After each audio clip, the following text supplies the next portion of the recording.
अच्युतं केशवं कृष्णदामोदरं रामनारायणं जानकीवल्लभम्।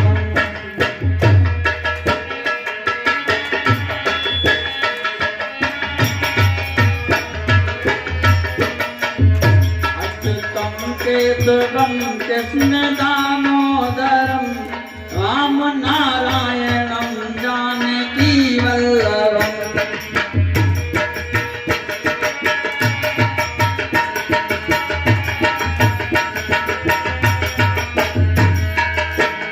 कौन कहता है भगवान आते नहीं,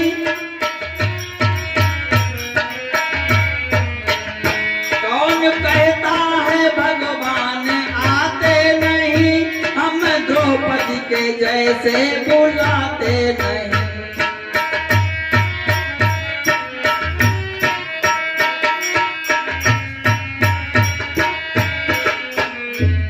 अच्युतं केशवं कृष्णदामोदरं रामनारायणं जानकीवल्लभम्।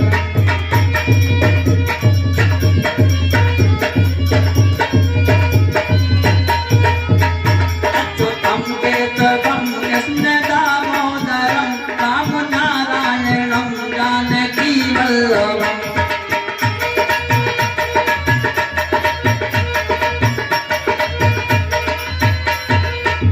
कौन कहता है भगवान खाते नहीं, हम सबरी के जैसे खिलाते नहीं।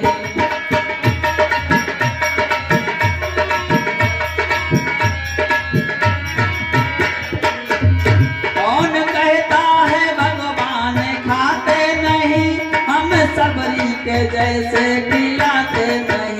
अच्युतं केशवं कृष्णदामोदरं रामनारायणं जानकी।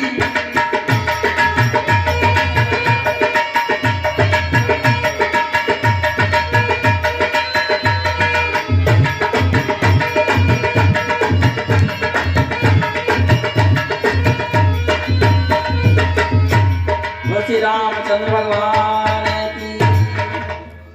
कहते हैं कि अगर किसी का निश्चय दृढ़ हो और मंजिल चाहे कितनी भी दूर हो, अगर निश्चय दृढ़ है तो वो उसको प्राप्त करके ही रहता है। और कोई भी अच्छा काम आप करो भैया, कोई भी अच्छा काम आप करो तो पता है पहले तो लोग उस काम का मजाक बनाते हैं। लोग, इस संसार का नियम है, कोई भी अच्छा काम करो चाहे भगवान की भक्ति ही क्यों ना करो आप, लोग पहले उसका मजाक उड़ाते हैं और फिर उस काम का विरोध करते हैं, लेकिन बाद में क्या करते हैं, बाद में उसी काम को स्वीकार करते हैं, बाद में उसी चीज को स्वीकार करते हैं और उन्हीं की बाद में पूजा करते हैं।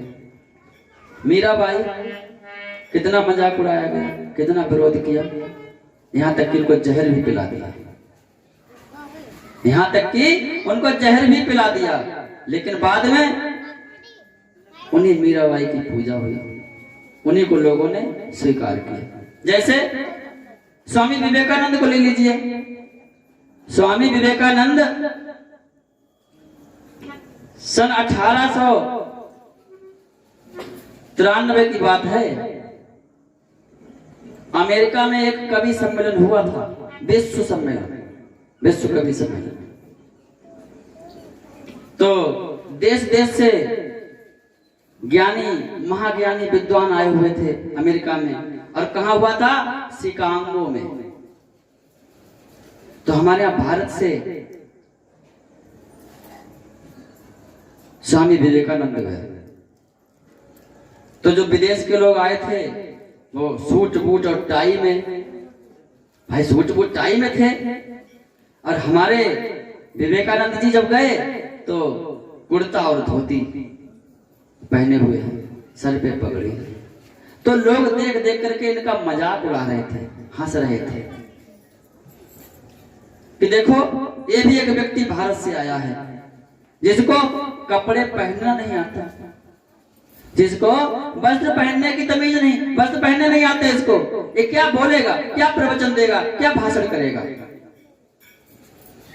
लेकिन जिस समय स्वामी विवेकानंद का नंबर आया तो पता हमारे विवेकानंद जी को कितने मिनट दिए गए बोलने के लिए? 2 मिनट,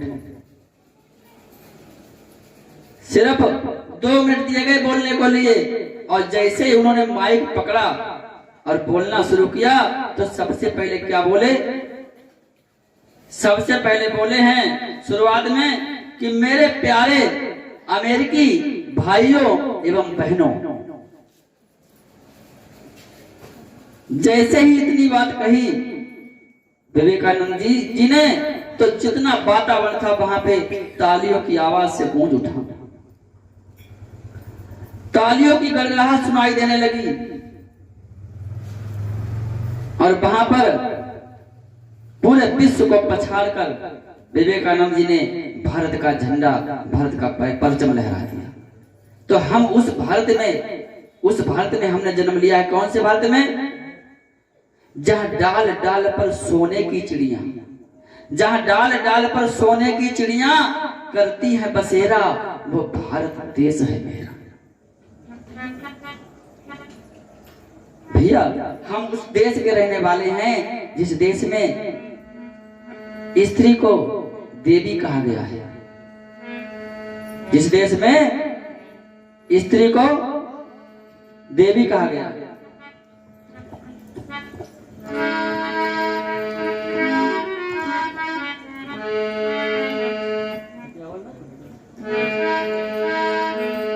वृंदावन बिहारी लाल की, बोलो शंकर भगवान की।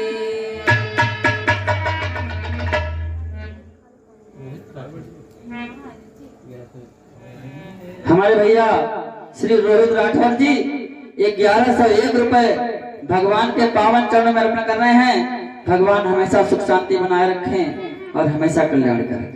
बोलो वृंदावन बिहारी लाल की, बोलो शंकर भगवान की। और उन्हीं विवेकानंद जी ने क्या किया? रामकृष्ण मिशन की स्थापना की। विवेकानंद जी ने रामकृष्ण मिशन की स्थापना की। और हम लोगों को विवेकानंद जी से 5 बातें सीखनी चाहिए। कौन सी? कि सबसे पहली बात है विवेकानंद जी से हमें सीखनी चाहिए कि इंसान के अंदर दया भाव हो। कहते हैं जिस इंसान के अंदर दया नहीं है वो इंसान नहीं है। कि मुखड़ा क्या देखे दर्पण में और तेरे दया धर्म नहीं तन में।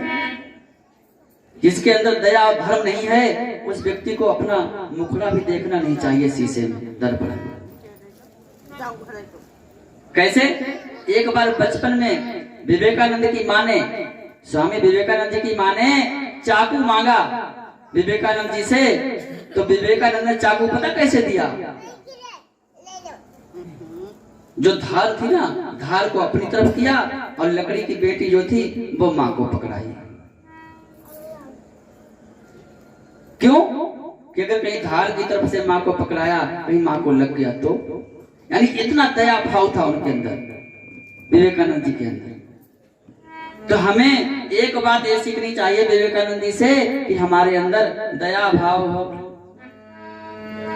और दूसरी बात सीखनी चाहिए क्या? दूसरी बात हमें सीखनी चाहिए कि जो हमारा लक्ष्य है, हमारा फोकस कहाँ हो? जो हमारा लक्ष्य है हमारा फोकस उसी पर हो, हमारे लक्ष्य पर। हमारा ध्यान केंद्रित कहाँ हो? जो हमारा लक्ष्य है। ये बात पता हमें क्या सिखाती है? विवेकानंद जी हमें बता रहे हैं कि हमारा लक्ष्य क्या है। हमारा लक्ष्य तो सिर्फ एक ही है, और तो सब साइड से हैं। हमारा लक्ष्य एक ही है। जैसे द्रोणाचार्य ने अर्जुन से पूछा, अर्जुन तुझे क्या दिखाई दे रहा है पेड़ पर? चिड़िया दिखाई दे रही कि पत्ते दिखाई दे रहे कि टहनी दिखाई दे रही? क्या दिखाई दे रहा है? अर्जुन बोले, गुरुदेव मुझे कुछ दिखाई नहीं दे रहा, मुझे सिर्फ चिड़िया की आंख दिखाई दे रही है।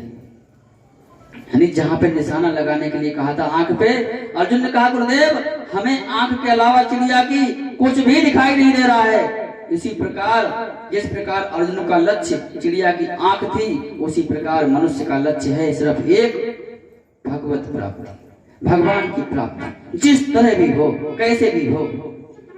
जिसमें मीराबाई रैदास जी के पास पहुंची हैं और गुरु बना लिया रैदास जी को।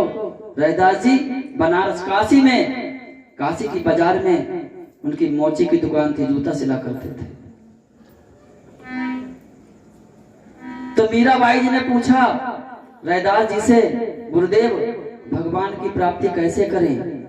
रैदास जी ने कहा जिस प्रकार हो सके, नाच के, गा के, कूद के, फांद के, जैसे भी रो के, चिल्ला के, जैसे भी तुझे कर मिले वैसे भगवान की प्राप्ति कर। इस प्रकार हमारा लक्ष्य एक ही है, सिर्फ भगवान की प्राप्ति करनी।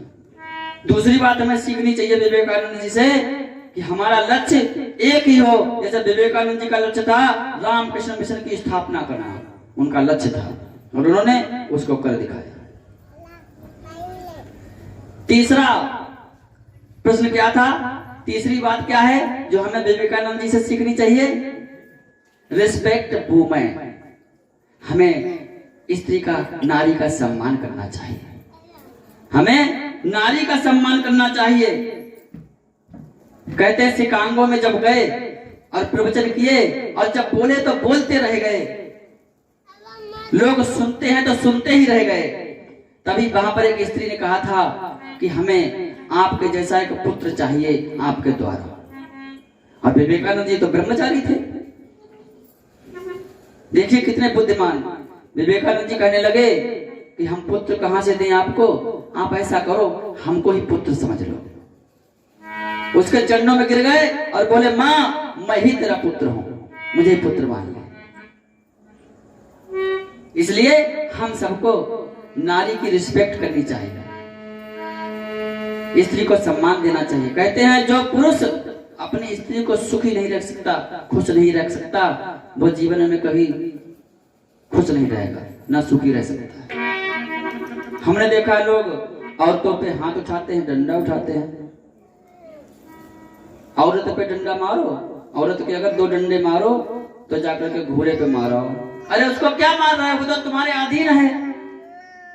जिस प्रकार एक गाय भैंस खूंटे से बांध दी जाती है, उसी प्रकार एक स्त्री खूंटे से बंधी है, वो तो तुम्हारे अधीन है। उस पर क्या अत्याचार करते हो? तो इसलिए हमें स्त्री पे कभी अत्याचार नहीं करना चाहिए। अगर स्त्री हमारे अनुकूल नहीं है, अगर स्त्री हमारे अनुकूल नहीं है, हमारी बात नहीं मानती है, तो हम पता क्या करें? तुरंत अपने आप को चेंज कर दो, तुरंत अपने आप को चेंज कर दो। परिवर्तन, अपना परिवर्तन कर दो कि परिवर्तन स्वयं में, परिवर्तन स्वयं में, अन्य में नहीं। आप अन्य में परिवर्तन नहीं कर सकते हैं, आप अपने आप में परिवर्तन कर सकते हैं। और जिस दिन आप में परिवर्तन हो गया, उस दिन संसार आपके लिए बदल जाएगा, आपकी पत्नी आपके लिए बदल जाएगी। जैसे हमारा नियम है कि हम 4-5 बजे उठते हैं, अपने पूजा करते हैं। घर में कोई उठे ना उठे, हम उठ जाते हैं, अपने उठाई, झाड़ू 2-4 मारी, इधर अपने पूजा करने लगे नहा धो करके। 1 दिन, 2 दिन, 4 दिन, खुद किसी को शर्म लगेगी तो खुद उठने लगेगा। भाई 2 दिन, 4 दिन, 5 दिन, 6 दिन कब तक नहीं उठेगा? अगला खुद शर्मा जाएगा कि देखो हमारा पति रोज उठता है, झाड़ू लगा के स्नान करता है। तो स्त्री अपने आप स्वयं शर्मा जाएगी और वो स्वयं चेंज हो जाएगी। आप एक बार चेंज होकर के देखो। लेकिन अपने आप को कोई बदलना नहीं चाहता है, सब यही चाहते हैं कि सारा संसार, घर परिवार सब हमारे अनुकूल हो, सब हमारे हिसाब से चलें, हम किसी के हिसाब से ना चलें। इसलिए अगर परिवर्तन करना है तो स्वयं में परिवर्तन करो, झगड़ा अपने आप समाप्त हो जाएगा। हाँ बोल वृंदावन बिहारी लाल की। तो तीसरी बात हमें सीखनी चाहिए विवेकानंद जी से कि हम स्त्री का सम्मान करें। और चौथी बात, कि जिसने हमें ज्ञान दिया, जिसने भी हमें ज्ञान दिया, जो भी हमारा गुरु है, हम उस गुरु को कभी ना भूलें। का नाम बोलो कृष्ण कन्हैया लाल की, वृंदावन बिहारी लाल की, बोलो शंकर भगवान की।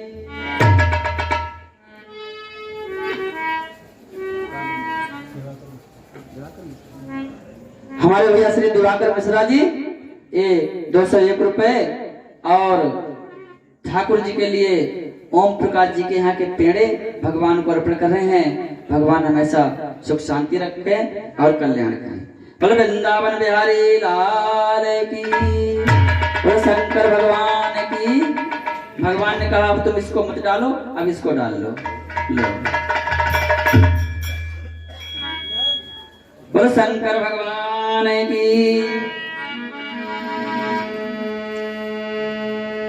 तो हम गुरु की सेवा करें, गुरु चाहे जैसे भी हो, माता पिता और गुरु इनको हमें कभी भूलना नहीं चाहिए। हमेशा भगवान के तुल्य, भगवान के समान, तुल्य क्या भगवान है ही, माता पिता भगवान ही है, गुरु भगवान ही है। गुरु का दर्जा तो यीशु से भी ऊंचा है। क्यों? क्योंकि गुरु वो चीज है जो हमें भगवान से मिलाते हैं।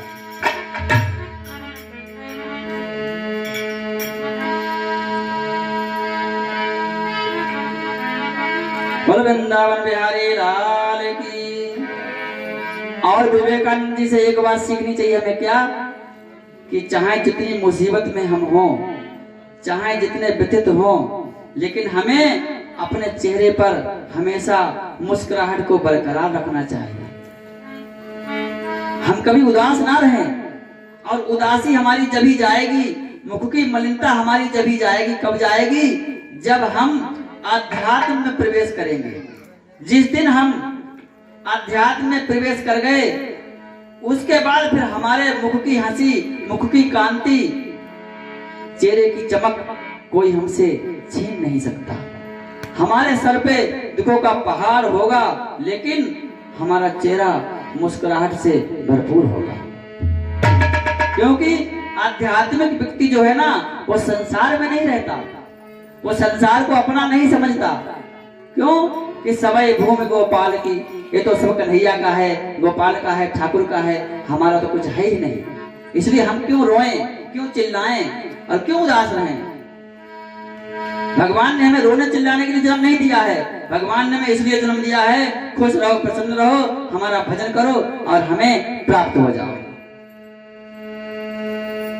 और पांचवी बात हमें सीखनी चाहिए विवेकानंद जी से, क्या कि जो भी काम करो, एक काम को एक समय में करो, और जिस काम को करो उस पे पूरी जी जान लगा दो उसको करने में, तब आप सफल होगे।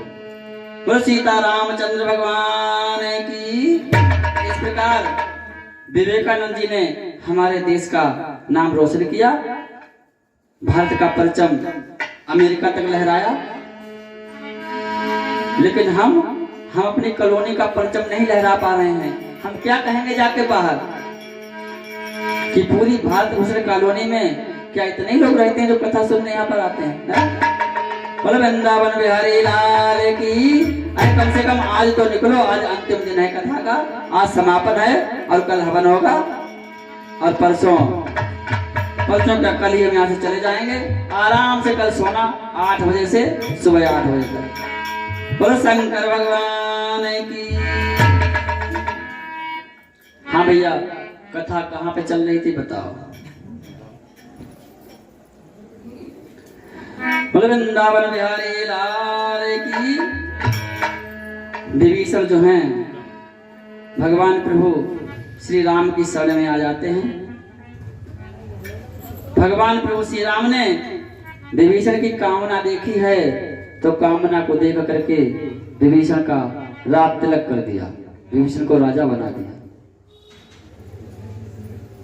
उसके उपरांत भगवान प्रभु श्री राम कहने लगे विभीषण से कि हे विभीषण, आप ही बताओ अब हम किस प्रकार इस समुद्र के उस पार जाएं, किस प्रकार सेना लंका तक पहुंचे।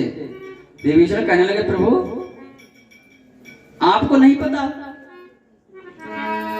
कि प्रभु तुम्हारा कुल गुरु जलदी कही उपाय विचार।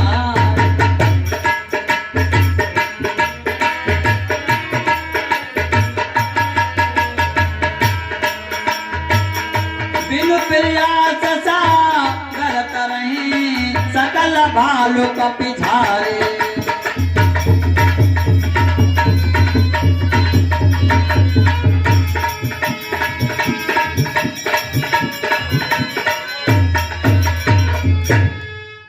विभीषण कहने लगे प्रभु आपको नहीं पता ये समुद्र जो है समुद्र देव को किसने बनाया? ये तो आपके वंशजों ने ही बनाया।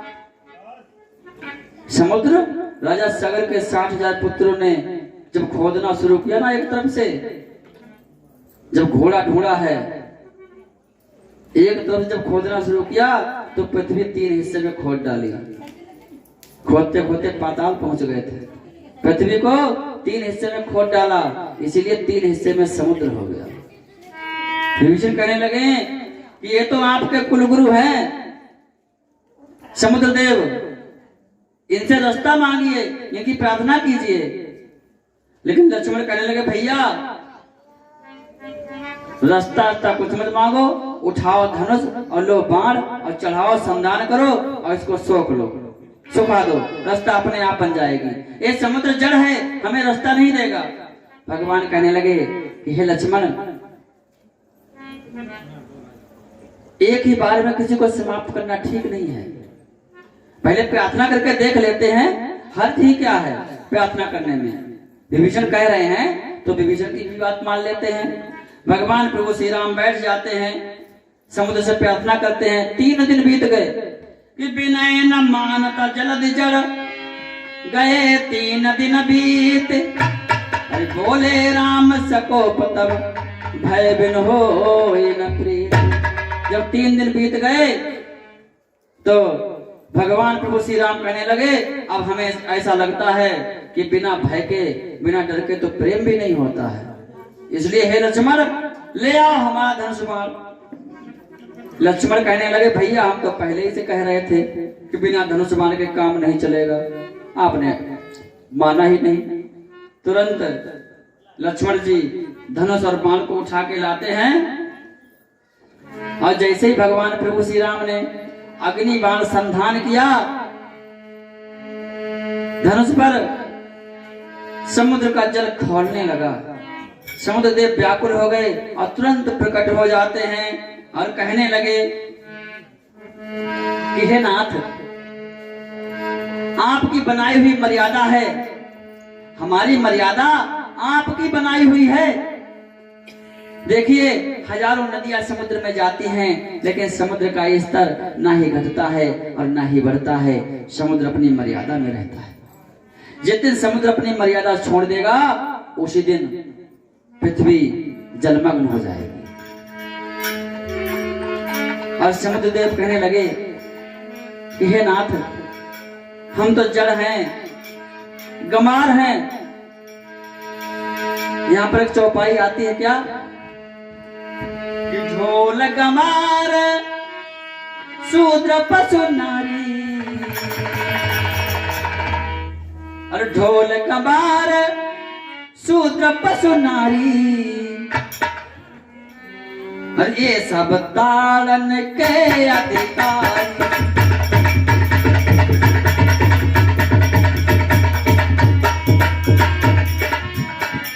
ढोल गमार शूद्र पशु नारी, ये सब ताड़न के अधिकारी।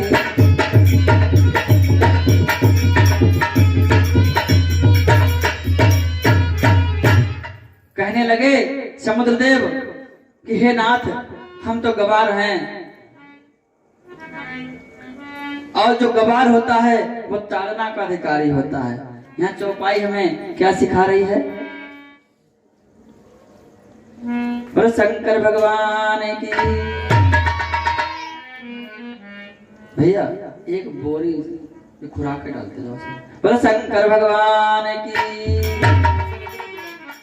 बोलो वृंदावन बिहारी लाल की। श्री बालक राम वर्मा जी 101 रुपए और अन्नदान भगवान के पावन चरणों में अर्पण कर रहे हैं। भगवान हमेशा सुख शांति बनाए रखें और कल्याण करें। बोलो श्री रामचंद्र भगवान की। यहाँ पर एक चौपाई है कि ढोल गवार शूद्र पशु नारी और ये सब ताड़न के अधिकारी। ताड़न मतलब देखना, ताड़ने का मतलब है यहाँ पे ताड़न शब्द आया है देखने के लिए। ये सब देखने के अधिकारी हैं, इनको नजर में रखो, इनको अपनी नजर में रखो। ये नहीं कि पीटने के अधिकारी हैं, इनको पीटो ना, नजर की, इनको अपनी नजर में रखो। जैसे स्त्री है, नारी है, हमेशा नजर में रहती है। बच्ची है तो माता पिता की नजर में, बच्ची है तो माता पिता की नजर में रहती है। जब विवाह हो गया उसका तो अपने पति की नजर में रहती है, और जब अगर पति भी नहीं है तो अपने बच्चों की नजर में रहती है। इसलिए ढोल को, इसका मतलब नहीं पीटो ना, ढोल को इतना कसो कि वो बढ़िया सुरीली बजे। इतना मत करो कि फूट जाए ना, ऐसा कसो उसको, इतना टाइट करो कि उसमें बढ़िया सुर निकले। ज्यादा टाइट करोगे तो फूट जाएगी। तो यहाँ पर ताड़न शब्द है देखने के लिए। और यहाँ पर एक शब्द आता है शूद्र। शूद्र का मतलब पता क्या होता है? सेवक। शूद्र का मतलब है सेवक, और सबसे सेवक धर्म कठोरा। भरत जी कहते हैं सबसे सेवक धर्म कठोरा। सबसे कठिन क्या है? सेवक का धर्म होता है। सेवा करना सबसे कठिन काम है। जिसको सेवा करना आ गया भैया उसी को मेवा मिलती है, ये भी जान लो। लेकिन हम लोग सेवा नहीं कर पाते हैं, उल्टा सेवा करवाने की सोचते हैं। और जो माँ बाप की, गुरु की, अपने बड़ों की, ज्येष्ठ जनों की सेवा करता है वो हमेशा खुश और प्रसन्न रहता है, उसी को मेवा मिलती है। तो इसीलिए सभी लोग अपने बड़ों की बात माने, बड़ों का आदर करें, सम्मान करें, जिससे आपका जीवन मंगलमय हो और धर्ममय हो। बोलो श्री सीतारामचंद्र भगवान की। तो सुनत विनीत बचन अति कहा कृपाल मुस्काई, केहि विधि उतरे कपिकट को तात सो करो पाए। भगवान मुस्कुराए और समुद्र देव से कहने लगे कि हे जलधि, हे समुद्र देव, अब हमें बताइए किस प्रकार हमारी सेना इस समुद्र से पार जाएगी। तब समुद्र देव कहने लगे कि हे प्रभु, आपकी सेना में नल और नील नाम के 2 बानर हैं। आपकी सेना में नल और नील नाम के 2 बानर हैं। उनके हाथ के जो पत्थर हैं छुए हुए वो तैरते रहते हैं, डूबते नहीं हैं। क्यों? उनको श्राप है। नल और नील बचपन में बहुत उपद्रवी थे। साधु संत शालिक राम भगवान जो नहीं होते हैं, शालिक राम पंडित जी के पास में, काले काले गोल गोल। तो जंगल में साधु संत शालिक राम भगवान की पूजा किया करते थे। और नल और नील पता क्या करते हैं? नल नील पता क्या करते थे? नल नील शालिक राम को उठा के फेंक देते थे तालाब में, नदी में, और उनकी जगह पे क्या रख देते थे? उनकी जगह पे जामुन, पके हुए काले काले जामुन उठा के रख देते थे। और जब महात्मा लोग जामुन के ऊपर पानी डालते, जल डालते, उनको नहलाते, तो वो भाई जामुन के ऊपर जब जल डालोगे तो कैसा हो जाएगा? छिलका अलग हो जाएगा, गुदा गुदा दिखाई देने लगेगा। तो संत लोग पता क्या कहते थे कि पुण्य पुण्य चंदन पुण्य पुण्य पानी, और ठाकुर सरी गए हम ना जानी। संत लोग कहते थे कि पुण्य पुण्य चंदन पुण्य पुण्य पानी, और ठाकुर सरी गए हम ना जानी। कि हम रोज इनको नहलाते हैं, रोज चंदन लगाते हैं, आज तो हमें लगता है ये पिले पिले से हो गए हैं जामुन की तरह, हमें लगता है ठाकुर जी सरी गए। इस प्रकार जब संतों को पता चला ये तो नल नील का काम है, तो संतों को श्राप दे दिया। उनने नल नील को श्राप दे दिया संतों ने कि जाओ तुम्हारे हाथ के छुए हुए पत्थर डूबेंगे नहीं, जल में तैरते रहेंगे। आज समुद्र देव कहने लगे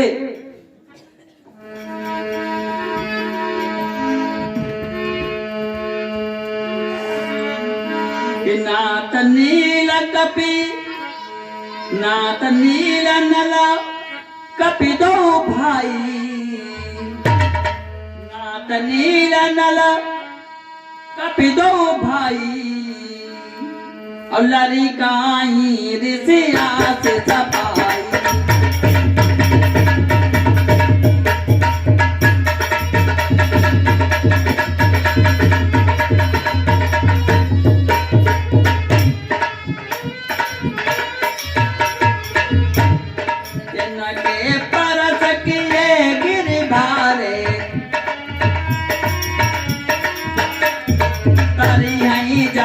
प्रताप तुम्हारे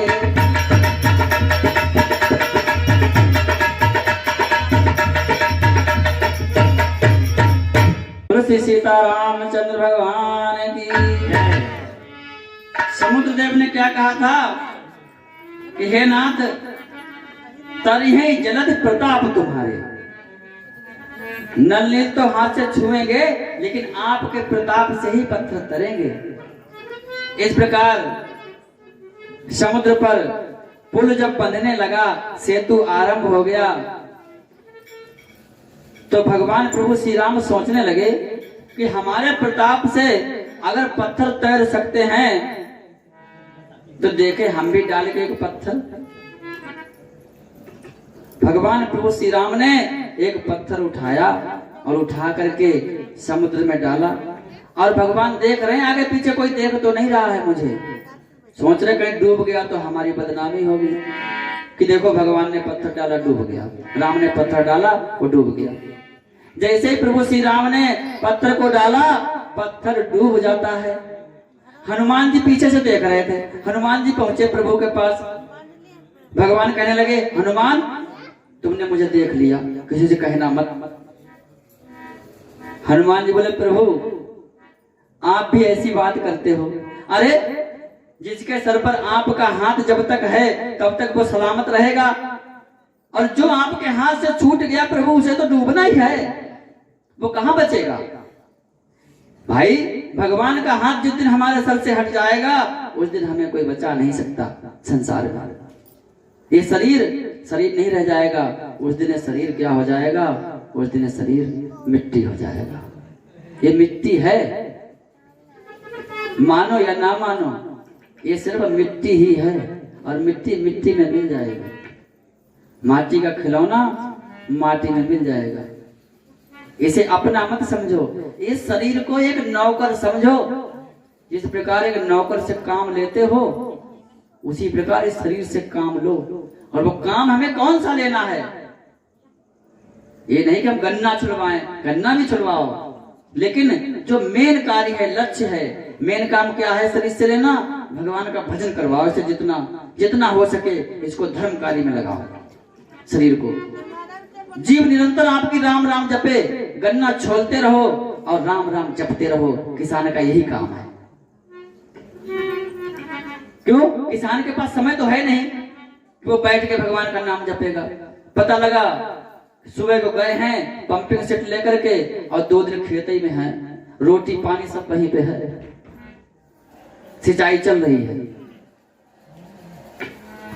तो इसीलिए भगवान ने कहा कि हमारा नाम लेने के लिए कोई पवित्रता की जरूरत नहीं, स्नान की जरूरत नहीं, चलते फिरते उठते बैठते खाते पीते निरंतर हमारा नाम जपो और हमें प्राप्त कर लो। बोलो शंकर भगवान की। भैया थोड़ा कथा में मन लगाओ। अब बात तो कल भी हो जाएगी, बात के लिए जीवन पड़ा है, लेकिन जो कथा यहाँ पे हो रही है ना, ये शोभा नहीं देता, हमारे संस्कार नहीं है। ये हमारे संस्कार नहीं है भैया। संस्कार बड़ी चीज है। इसी से पता चलता है व्यक्ति कहते नहीं, व्यक्ति के पास बैठ जाओ, घर जो संत होगा और साधक होगा आपके घर में घुसेगा तो बता देगा ये घर किस प्रकार का है।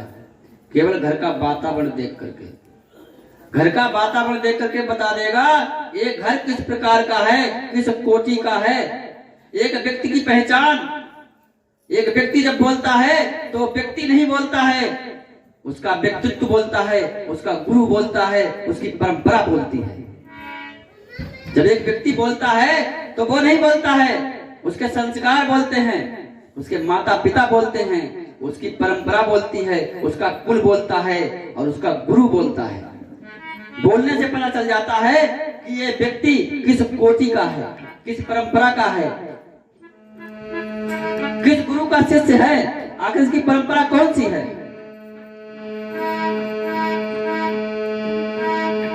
ये राम को मानता है कि कृष्ण को मानता है, किस परंपरा से आता है।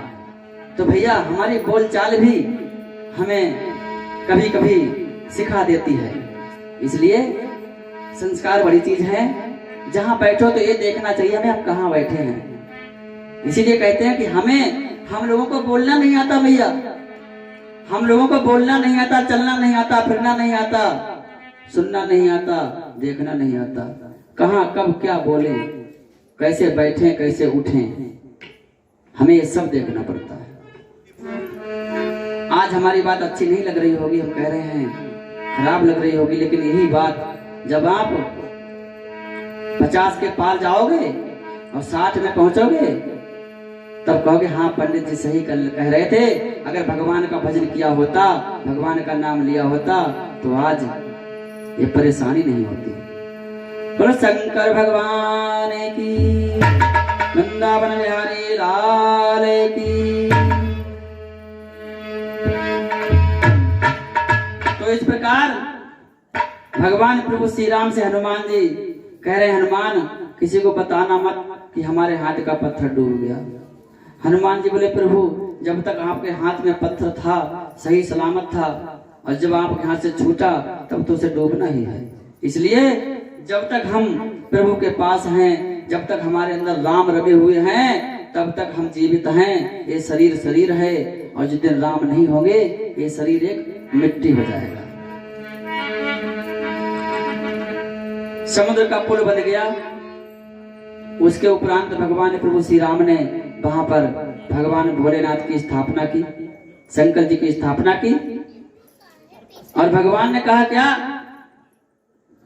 कि शंकर प्रिय मम द्रोही, शिव द्रोही मम दास, और ते नरक करहि कलप भरे, घोर नरक महावास।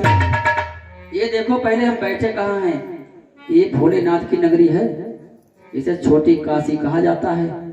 और इस छोटी काशी में जो कथा हो रही है ये राम की कथा है। और भगवान शंकर जी क्या कहते हैं, भगवान राम क्या कह रहे हैं, शंकर प्रिय मम द्रोही, जो शंकर जी का प्रिय है और मेरा द्रोही है, और शिव द्रोही मम दास, जो शिव का द्रोही है और मम दास, शंकर प्रिय मम द्रोही समदास। यानी जो शंकर भगवान की अगर पूजा नहीं करता है, राम की पूजा, राम को मानता है, वो भगवान शिव को प्रिय नहीं है। और जो भगवान राम की पूजा करता है, भगवान शिव को नहीं मानता है, वो भगवान प्रभु श्री राम को प्रिय नहीं है। इसीलिए कहा कि ते नरक करहि कल्प भर, घोर नरक महावास। ऐसे व्यक्ति हमेशा नरक में वास करते हैं, ये जान लो। भगवान भोलेनाथ की नगरी में राम कथा, और उस राम कथा में हम विघ्न डालें, उस राम कथा को हम ना सुने। कहां बैठकर, शंकर जी की नगरी में, काशी में बैठ करके। कितना बड़ा पाप, कितना बड़ा पाप, ये तो भोलेनाथ ही जाने। बोलो वृंदावन बिहारी लाल की। हमारा जो कर्तव्य था हमने बता दिया। कथा कहीं भी हो रही हो, या तो कथा में जाओ ही मत, कथा तक मत जाओ। अगर कथा में जाओ तो मन लगाकर इतनी देर बैठो, प्रेम से कथा सुनो मन लगाकर। क्यों? क्या पता कौन सी बात आपका जीवन बदल दे, क्या पता कौन सी बात आपका जीवन बदल दे। बोलो वृंदावन बिहारी लाल की। इसीलिए कहते हैं हमारे वेद पुराण शास्त्र सब कहते हैं क्या कि मनुर्भव, पहले मनुष्य बन और उसके बाद में कथा सुन। इसीलिए अब मनुष्य कब बनेंगे हम बताते हैं, 1,00,000 बार रोज भगवान का नाम जपो, चलते फिरते उठते बैठते 3 महीने तक। 3 महीने के बाद आप देखना फिर आप मनुष्य बन जाएंगे। मनुष्य बन जाएंगे और फूंक फूंक करके कदम रखेंगे, कहीं चींटी तो नहीं मर रही है हमारे पैर से। धर्म आपके जीवन में समा जाएगा। बोलो वृंदावन बिहारी लाल की। अगर कोई कहता कि हम नहीं कर सकते, कैसे कर पाएंगे? अरे तो जब हम कर सकते हैं आप क्यों नहीं कर सकते? हम में आप में क्या अंतर है? जब हम कर सकते हैं आप क्यों नहीं कर सकते? हम 12 घंटे ड्यूटी कर करके भगवान का 1,00,000 बार नाम जप सकते हैं, आप क्यों नहीं जप सकते? हम 12 घंटे ड्यूटी करते हैं और 1,00,000 बार इनका नाम जपते हैं इनकी कृपा से, तो आप क्यों नहीं कर सकते? कर सकते हो आप, लेकिन आप करना नहीं चाहते क्योंकि आपका निश्चय दृढ़ नहीं है। आप संसार में सुख ढूंढ रहे हो, आप संसार में सुख ढूंढ रहे हो और हम भगवान में सुख ढूंढ रहे हैं। और भगवान में सुख नहीं है, संसार में सुख है तो दुख भी भरा पड़ा है, और भगवान में सुख नहीं है, क्या है? आनंद है। और आनंद का कोई दूसरा नहीं है, हमेशा बढ़ोतरी होती है। परमानंद, ब्रह्मानंद, अखंड आनंद, आनंद बढ़ता ही जाएगा, कम नहीं होगा कभी जीवन में। कहते हैं जो भगवान का नाम जपता है, ब्रह्मा जी अपने शिष्यों से कहते हैं, ऊपर ब्रह्मा जी अपने सेवकों से कहते हैं पूजन की तैयारी करो, थाल सजाओ। ये व्यक्ति हमारा नाम जप रहा है प्रभु का, राम जी का, हरि नारायण का, ये हमारे धाम से ऊपर जाएगा, इसके पूजन की तैयारी करो। जो भगवान का नाम जपता है पता है उसकी 21 पीढ़ियों का उद्धार हो जाता है, 21 पीढ़ियों का मोक्ष हो जाता है। अरे अपने लिए ना सही तो अपने पुरखों के लिए जपो, अपने लिए ना सही तो उनके लिए जपो जो मर चुके हैं, चले गए, माँ बाप दादे परदादे, अरे कम से कम उनके लिए ही जपो। और भैया अगर कोई कहे कि हमारा शरीर सुंदर है, हम बलवान हैं, तो सुंदर क्या है? जैसे एक घड़े में, जैसे एक मिट्टी के घड़े में एक गंदगी को भर दिया जाए और उसके ऊपर कपड़ा लपेट दिया जाए, सुंदर सा इत्र छिड़क दिया जाए और यहाँ रख दिया जाए, तो हमें तो पता है इसके अंदर क्या है, आपको नहीं पता है, आपको सुंदर दिखेगा। उसी प्रकार शरीर क्या है? एक मल मूत्र का घड़ा है, और क्या है? सुंदर है। क्या सुंदर है? इसलिए सिर्फ मल मूत्र का घड़ा है और कुछ नहीं है। आपकी नजर में सुंदर है, हमारी नजर में मलमूत्र का ही घड़ा है। बोलो वृंदावन बिहारी लाल की, बोलो शंकर भगवान की, बोलो पवन पुत्र हनुमान की। एक बार सभी लोग भगवान का नाम कहेंगे और उसके बाद में कथा प्रारंभ करेंगे। बोलो नारायण नारायण हरि हरि, बोलो नारायण नारायण हरि हरि। तेरी महिमा सबसे न्यारी न्यारी,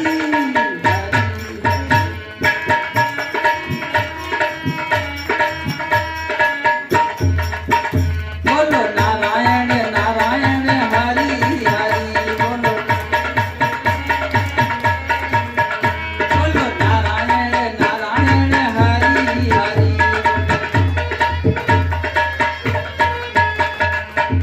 श्री रामचंद्र भगवान की।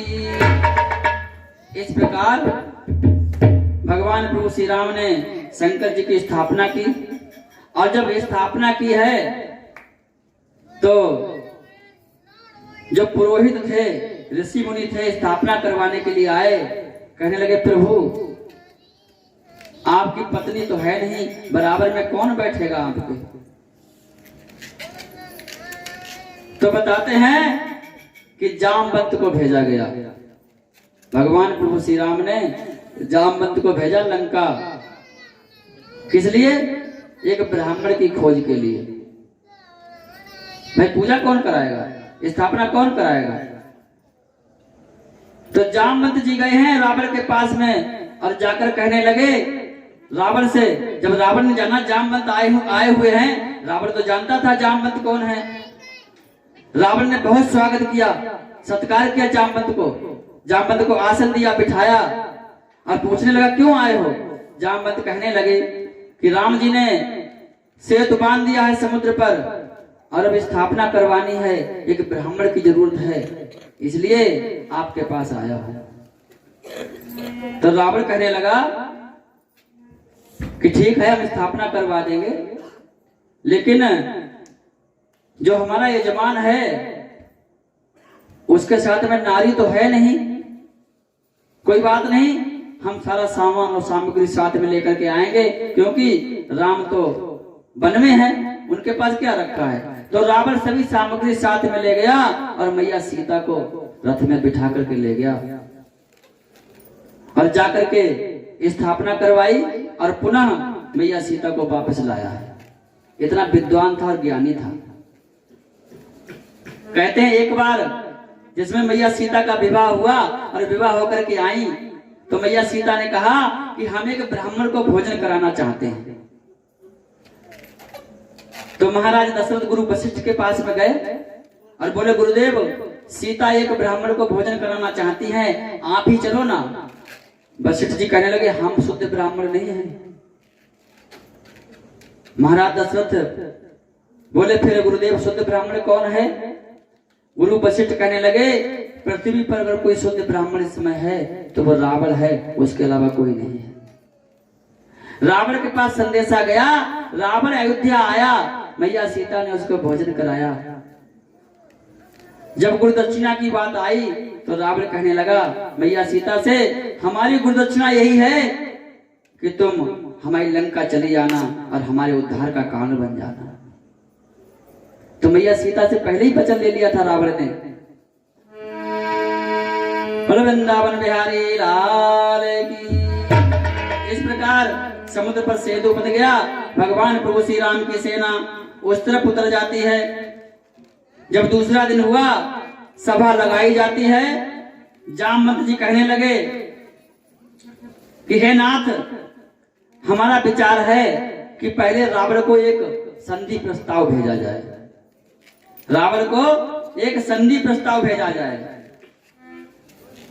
प्रभु श्री राम कहने लगे बात तो सही है, देख लेते हैं एक बार कोशिश करके, क्या पता जो है संधि प्रस्ताव स्वीकार हो जाए रावण को।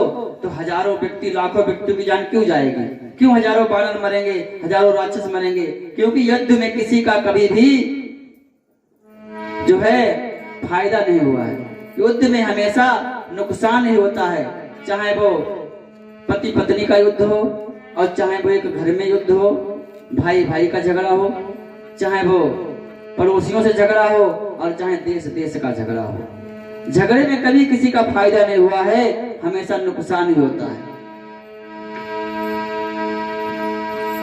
इस प्रकार जामवंत के कहने से अंगद जो है, अंगद को भेजा गया संधि प्रस्ताव को लेकर के। अंगद जब जाने लगे, जब अंगद जाने लगते हैं तो विभीषण कहने लगे हे अंगद, जा तो रहे हो, जाकर रावण को भली भांति समझा देना। क्या यह भली भांति जत ला देना, यह भली भांति जत ला देना उस महाअभिमानी रावण को।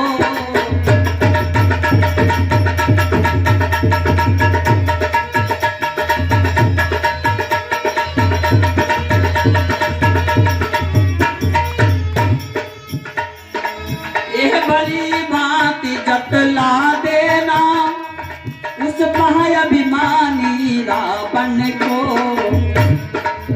कि घर घर में एक विभीषण ही, घर घर में एक विभीषण ही रह जाएगा बस तर्पण को।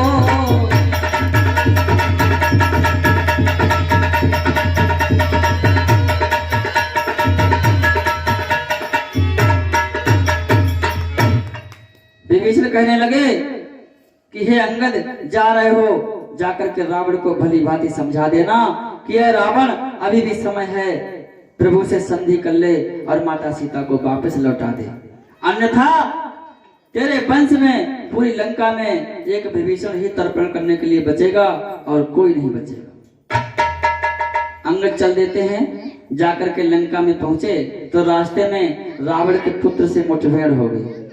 रावण के पुत्र से मुलाकात हो गई, ते ही अंगद कहा लात उठाई और गही पद पटके भूमि भ्रमाई। उसने रावण के पुत्र ने अंगद को मारने के लिए जैसे ही पैर उठाया, अंगद ने उसका पैर पकड़ के जमीन पे पटक दिया, प्राण पखेरु उड़ गए, वो भगवान को प्यारा हो गया।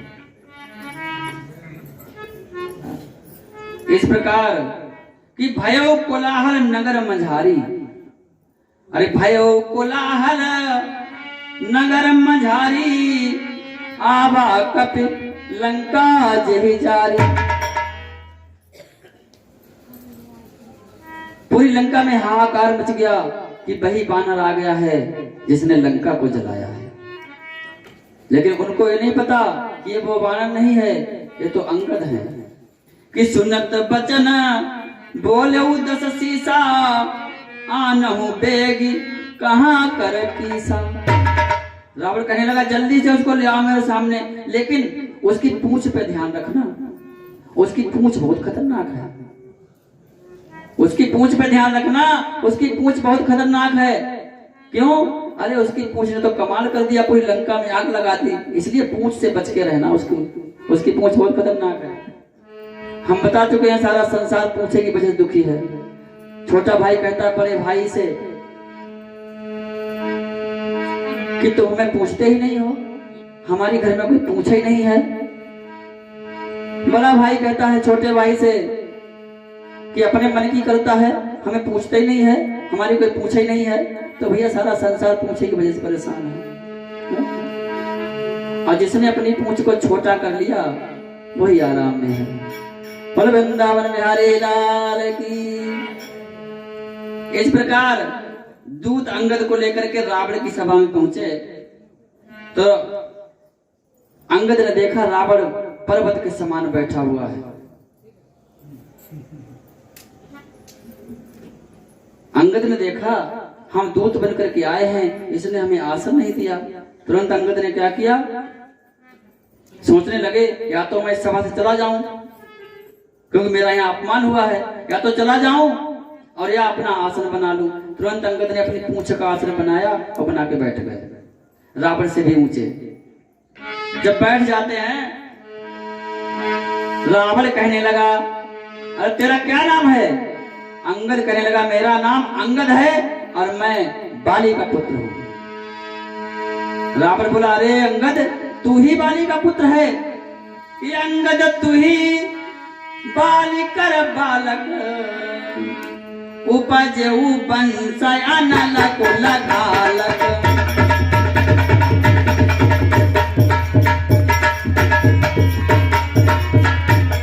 गरबन खसऊ बेटा तुम जाए, निजम कतापस दूत कहाए।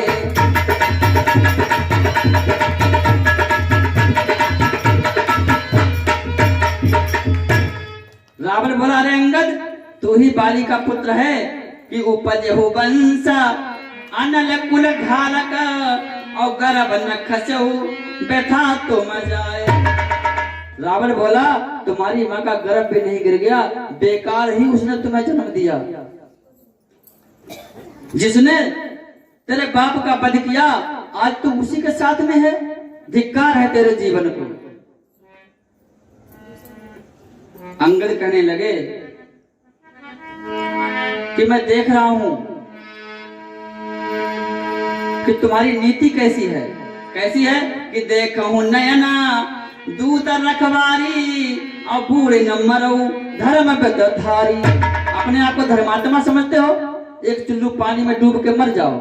अरे एक दूत आया तुम्हारे यहाँ, उस दूत का तुमने वध करना चाहा, उसको अंग भंग करना चाहा, उसकी पूंछ में आग लगा दी और कि नाक कान बिनो भगिनी निकारी और क्षमा की न बड़ी नीक बिचारी।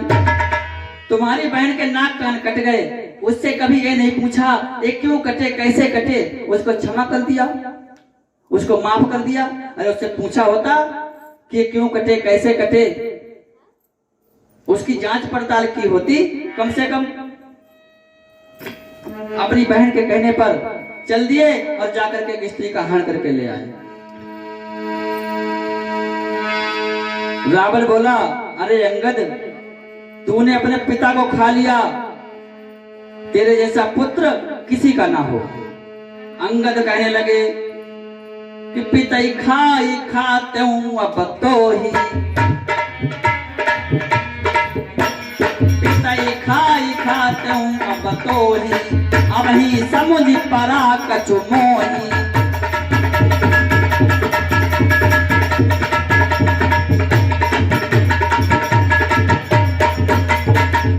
अंगद कहने लगे कि पिता ही खाते हूं अब तो ही, अब ही समझ परा कछु मोही। अंगद बोले, अरे रावण हमने पिता को तो खा लिया, लेकिन अब तुझे खाने आया हूं। अब मेरी समझ में आ गया है कि जब तक मैं तुझे नहीं खा लूंगा मुझे चैन नहीं मिलेगा। रावण एकदम सहम गया, अरे ये तो हमें खाने आया है। और कहने लगे कि कहू रावण रावण जग केते, मैं निज श्रवण सुने सुनते थे। अंगद कहने लगे, अरे रावण तू कौन सा रावण है, मैंने बहुत से रावण सुने हैं। कौन से? अंगद कहने लगे, एक रावण मैंने सुना है कि राजा बलि को जीतने पतालपुरी में गया था, तो बच्चों ने उसको पकड़ के घुड़साल में बांध दिया। हे रावण कहीं तुम वही रावण तो नहीं हो? और हे रावण, एक रावण को कहने में हमें बड़ी लज्जा आती है। रावण बोला, क्या कहना चाहते हो? अंगद कहने लगे, महाराज एक रावण वो था जो हमारे पिता की कांख में 6 महीने बगल में दबा रहा। कहीं आप वही तो रावण नहीं हो? अरे जब इतनी बात रावण ने सुनी, रावण तिलमिला गया, गुस्से से आंखें लाल लाल हो गई उसकी, और कहने लगा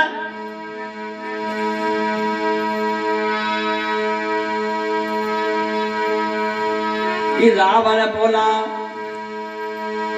बोला, अरे दुष्ट अंगद तू मेरा पराक्रम नहीं जानता है।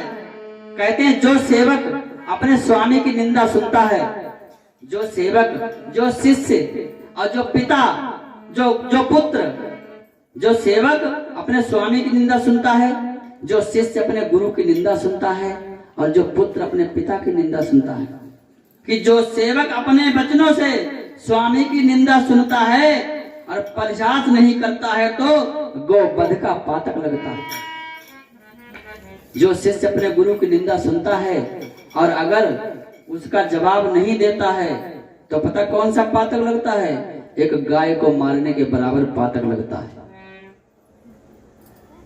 और एक बात बताऊं आपको, बड़ी सूक्ष्म बात है।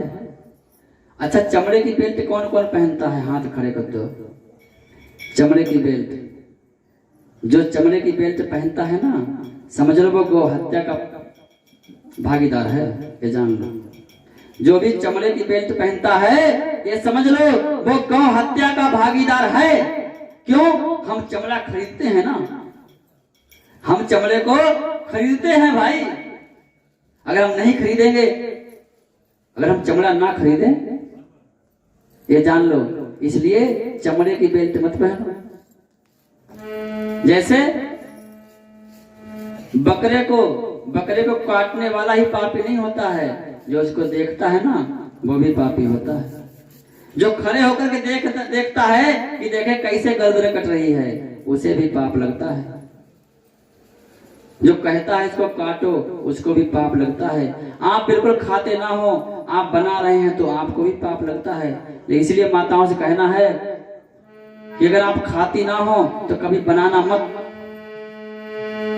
अपने आप लाए हो, अपने आप बनाओ, और बनते हुए भी मत देखना। कहते हैं चिकवा का पड़ोसी जो होता है ना, कसाई का पड़ोसी, वो भी नरक को चला जाता है। और आप तो चमड़ा पहन रहे हो। बोल वृंदावन बिहारी लाल की। ये सब बड़ी सूक्ष्म बातें हैं, आध्यात्म की बातें हैं। जो आध्यात्म में घुसा हुआ है, जो संतों के प्रवचन सुनता है, तो ये उनके लिए फॉलो करता है भाई। और हम तो बता रहे हैं, ऐसा नहीं कि हम नहीं कर सकते। नहीं पहनेंगे चमड़े के बेल्ट तो क्या हो जाएगा? प्राण चले जाएंगे?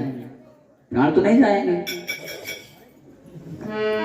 तो शंकर भगवान की इस प्रकार कहने लगे कि जो सेवक अपने कानों से और स्वामी की निंदा सुनता है,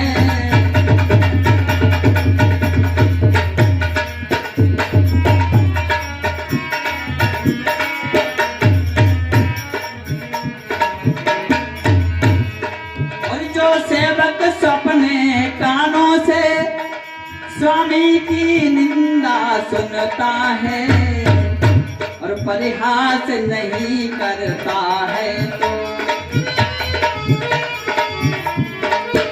तो गौवध का पातक लगता है।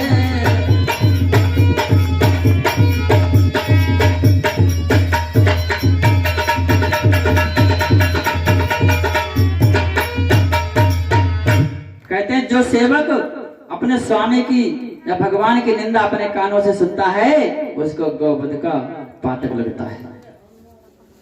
जब रावण ने भगवान प्रभु श्री राम की निंदा की है और अंगद से नहीं सुना गया, तो क्या किया कि यह सोच धरण पर कर मारे और क्रोधाग्नि दबाए तभी नहीं।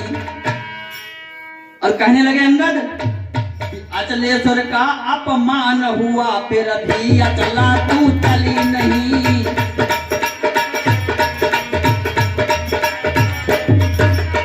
ये सोच धरन पर कर मारे क्रोधाग्नि दबाए तभी नहीं। और अचलेश्वर का अपमान हुआ फिर भी अचला तू चली नहीं।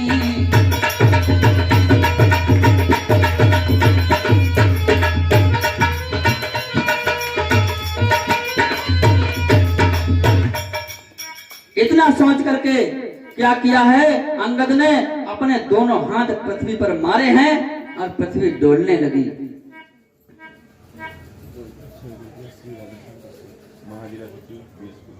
हमारे भैया श्री राधे श्याम कश्यप जी महासचिव बीएसपी के 101 रुपए भगवान के पावन चरणों में अर्पण कर रहे हैं। भगवान हमेशा सुख शांति बनाए रखें और हमेशा कल्याण करें। बोलो श्री रामचंद्र भगवान की, बोलो वृंदावन बिहारी लाल की। इस प्रकार अंगद ने क्या किया,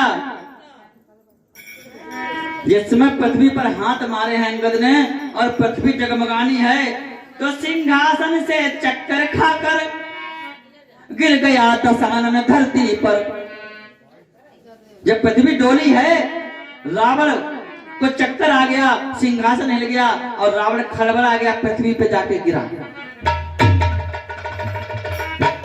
कहते हैं कि सिंहासन से चक्कर खाकर गिर गया दशानन धरती पर और हाथों से उन्हें उठाता था जो मुकुट गिरे थे पृथ्वी पर।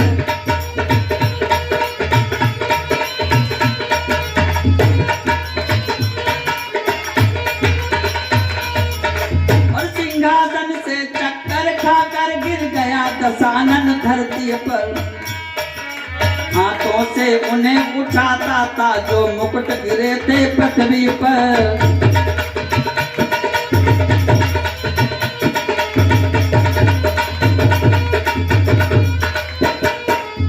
अंगद कहने लगे रावण से, अरे दुष्ट पापी, मुझे प्रभु की आज्ञा नहीं है, नहीं तो कि नाहे तक करी मुखा भंजन तोरा और ले जा तो सीतई बरजोरा। कहने लगे अंगद कि मुझे प्रभु की आज्ञा नहीं है, नहीं तो मैं तेरा मुख तोड़ करके तुझे मार करके और मैया सीता को जबरदस्ती अपने साथ में ले जाता, लेकिन मुझे प्रभु की आज्ञा नहीं है। और जो न राम अपमाने डरूं और तो ही देखत दस कौतुक करूं। मैं प्रभु के अपमान के लिए डरता हूँ कि हमारे प्रभु का अपमान हो जाएगा, इसीलिए मैं ऐसा कौतुक करना नहीं चाहता हूँ। भाई हनुमान जी ने कहा था रावण से क्या कि रावण तू अपने आप को बलवान समझता है तो वही पटक, हनुमान जी ने कहा था रावण से तो ही पटक और मही सेन हत चौपट कर तू गांव, और अरे दुष्ट रावण मंदोदरी समेत सठ जनक सुता ही नहीं जाऊं। हनुमान जी ने कहा था रावण से कि तुझे मारकर तेरा गांव चौपट करके, लंका को चौपट करके, अरे रावण मुझ में इतनी क्षमता है कि मैं सीता मैया तो सीता मैया रही, मैं मंदोदरी को भी यहां से ले जा सकता हूं, लेकिन मुझे प्रभु की आज्ञा नहीं है। इस प्रकार अंगद ने क्या किया, अंगद ने कहा कि आज तू अपने योद्धाओं का बखान करता है, जिस बल पर तू फूल रहा है, जिन असुरों के तू गुण गाता है, हे रावण ये तेरा धोखा है, और अगर तुझे अपने योद्धाओं पर भरोसा है तो आज मैं तेरी परीक्षा लेता हूं। इतना कह करके यह कहकर ध्यान सत्य का धर अंगद जी पांव जमाते हैं, अरे युवराज भक्ति का चमत्कार दुनिया भर को दिखलाते हैं।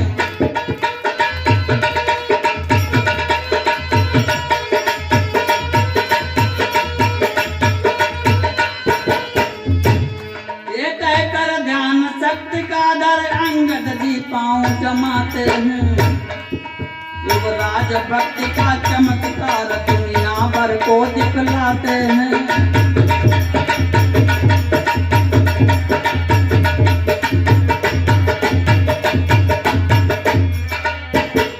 और कहने लगे क्या, अरे जो मम चाराना सकही सा झटारी, और फिर ही राम सीता मैं हारी।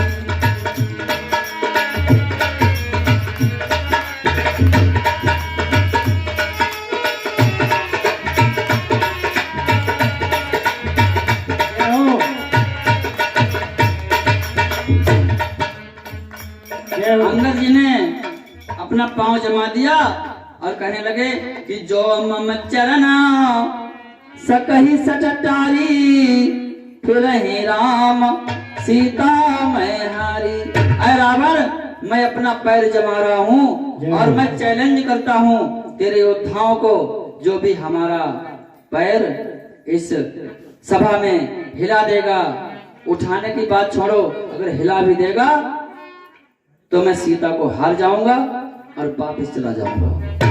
श्याम रामचंद्र भगवान की जय हो।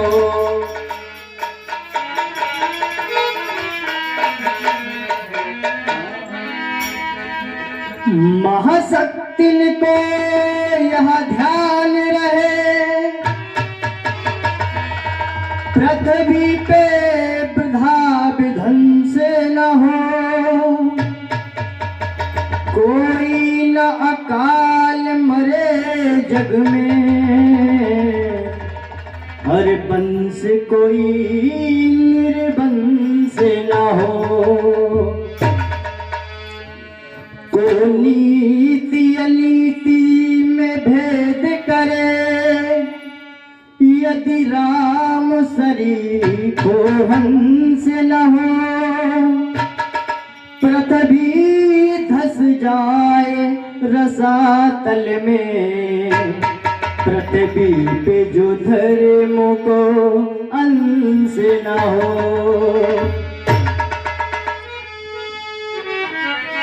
राक्षसों के तले बीच अंगद चला है ऐसे, निर्भय सिंह जैसे हाथियों के दल में।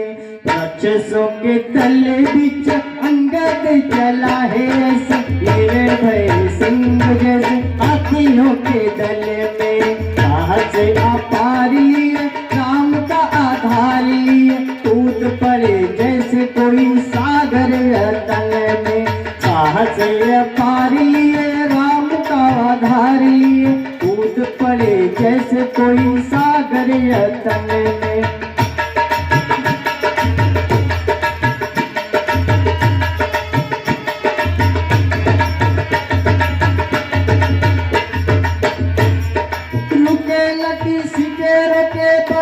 ही चला जाए सूर्य का प्रकाश जैसे घने जंगल में,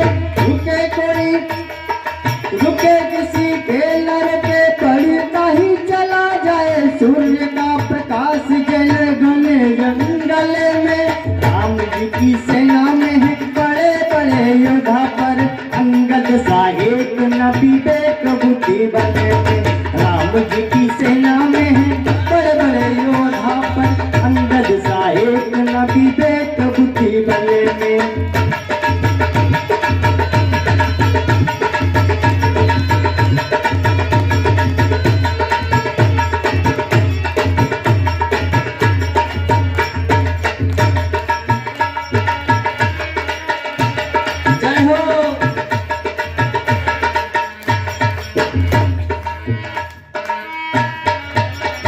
श्यावर रामचंद्र भगवान की जय हो।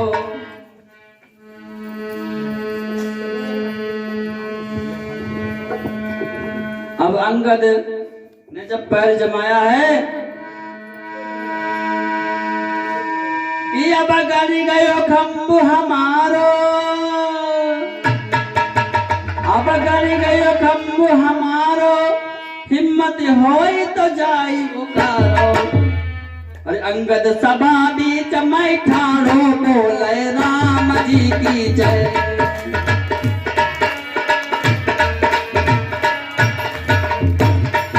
अब गली गयो खम्बु हमारो, हिम्मत कोई तो जाई उकारो। अंगद सभा बीच मैं ठाड़ो बोले राम जी की।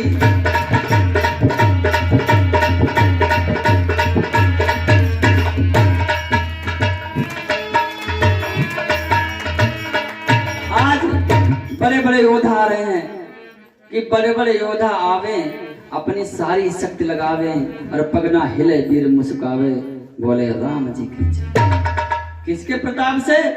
आज भगवान प्रभु श्री राम के प्रताप से उसने अपना पैर जमाया है। क्योंकि अंगद जानता है भगवान राम कोई साधारण मनुष्य नहीं है, वो साक्षात नारायण है, साक्षात भगवान है। विश्वास है उसे भगवान पर, इसलिए उसने अपना पैर जमा दिया।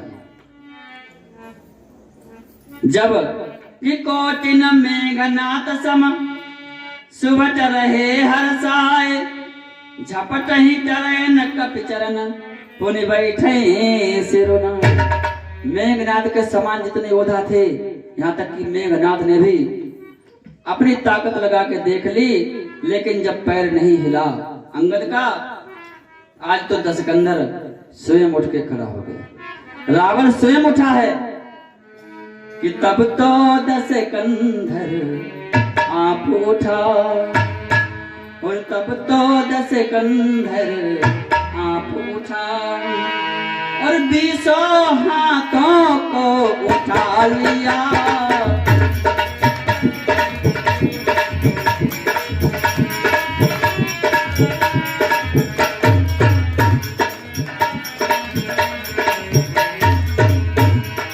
तब तो दशकंधर आप उठा और 20 हाथों को उठा लिया। जब रावण को बढ़ते देखा, पग राम दूत ने हटा लिया।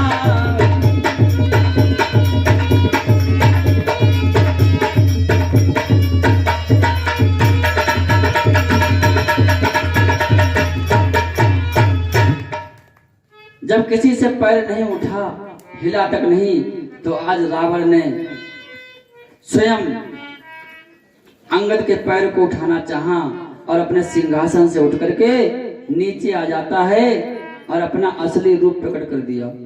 20 हाथों को उठा लिया। रावण के 10 शीश थे और 20 भुजाएं थे। आज 20 भुजाओं से अंगद का पैर उठाना चाहा और जैसे ही झुका है, अंगद के पैर को उठाने के लिए अंगद ने अपना पैर पीछे खींच लिया। रावण बेचारा घबरा गया, गिर जाता है पृथ्वी पर। जब गिर गया तो उसके सारे मुकुट खड़बड़ा गए, सारे मुकुट गिर गए नीचे। अपने मुकुटों को उठाने लगा है, लेकिन चार मुकुट अंगद ने उठाए और रामादल में फेंक दिए। वो चार मुकुट क्या है? इन चार मुकुटों से ही रावण युद्ध को जीतता था। ये चार मुकुट नहीं है, ये चार नीतियां हैं युद्ध की। कौन सी? साम दाम दंड भेद, ये चारों नीतियां हैं। तो इन चारों नीतियों को उठा करके अंगद ने रामादल में पहुंचा दिया। और जिस राजा के पास नीति नहीं है उसका तो अंत होना ही निश्चित है। क्यों? क्योंकि वो तो अधर्मी है। फिर जिसके पास नीति नहीं है, उसको अपनी प्रजा प्राणों के समान प्रिय नहीं है, तो वो तो अधर्मी राजा है। इसलिए ये चारों नीतियां रावण के से रूठ गई और भगवान प्रभु श्री राम के पास चली गई। अंगद कहने लगे, अरे दुष्ट, पापी, निर्लज्ज, मेरे पांव क्यों पड़ता है? अगर पांव पड़ना है तो जाकर के प्रभु श्री राम के पांव पर तेरा कल्याण हो जाएगा। मेरे पांव पड़ने से कुछ नहीं होगा। बेचारा रावण की अंगद की यह बात सुन होकर खूब उदास, और जीते जी रावण मरा गिरा मंच के पास। उदास हो गया रावण। अंगद कहने लगे, हे महाराज, अपने को संभालिए, हम आपके मित्र के पुत्र हैं। हमारे पिता आपके मित्र थे, इसलिए हम आपके मित्र के पुत्र हैं। हमारी गलतियों पर ध्यान ना देना। अगर हमसे कोई अपराध हो गया हो तो उसको क्षमा कर देना। और हे महाराज, हम तो आपके हित की ही बात कहेंगे, इसलिए अभी भी समय है कि चाहो तो प्रभु से संधि कर लो। रावण अंगद पे बहुत क्रोधित हुआ। अंगद चल देते हैं रावण की सभा से कि अंगद बोले, धन्य है, उत्तर है अनुकूल, और मुंह से लंका नाथ के बरसे हैं अब फूल। इस प्रकार अंगद रावण को बहुत समझाते हैं, लेकिन रावण नहीं मानता है। अंगद चल देते हैं और रामादल में आ जाते हैं। जब दूसरा दिन हुआ, लंका पर आक्रमण की तैयारियां होने लगी। लंका पर आक्रमण की तैयारियां होने लगी कि जयते राम भ्राता सहित जय कपीस सुग्रीव।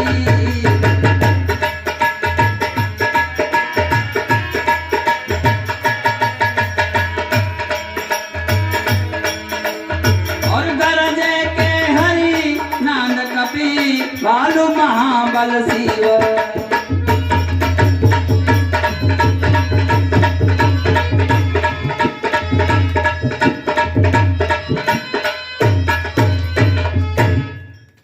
भयंकर युद्ध होने लगा है दोनों तरफ से। बहुत भयानक युद्ध हुआ है। लक्ष्मण और मेघनाथ का जब सामना हुआ है युद्ध में, तो मेघनाथ कहने लगा लक्ष्मण से, ए लक्ष्मण, यह सूप नखा की नाक नहीं है। लक्ष्मण, ये सूप नखा की नाक नहीं है जो सच से काट ली। ये मेघनाथ है कि यह सूप नखा की नाक नहीं, और पीछा न बाली बानर का है।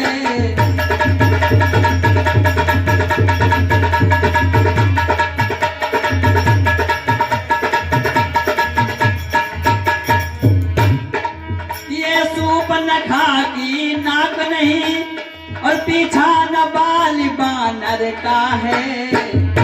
और ये नहीं शिकार श्रवण का है, ये नहीं शिकार श्रवण का है, और लोहू ये लंकेश्वर का है।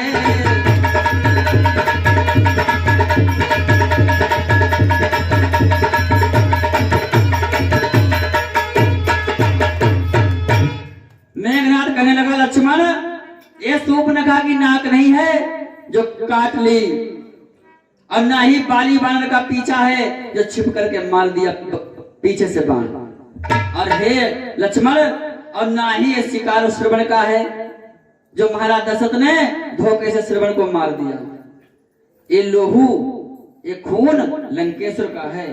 इस प्रकार वार्तालाप हो रहा है। तो लखन लाल के बैन सुन हुआ इंद्रजित लाल, आपस में अब भिड़ गए दोनों वीर महा। लक्ष्मण कहने लगे कि मेघनाथ, अरे कितने ही आज जब भयंकर युद्ध हुआ है लक्ष्मण का मेघनाथ का, लेकिन मेघनाथ लक्ष्मण से किसी प्रकार नहीं जीता। सभी शक्तियों का प्रयोग करके देख लिया, जब नहीं जीतता है तो क्या किया मेघनाथ ने, एक ब्रह्मा की दी हुई शक्ति थी, उस शक्ति को उठा लिया है, ब्रह्म शक्ति को। तो लक्ष्मण जी कहने लगे मेघनाथ से कि कितने ही आज पतित हो तुम, यह ब्राह्मण वंश तुम्हारा है।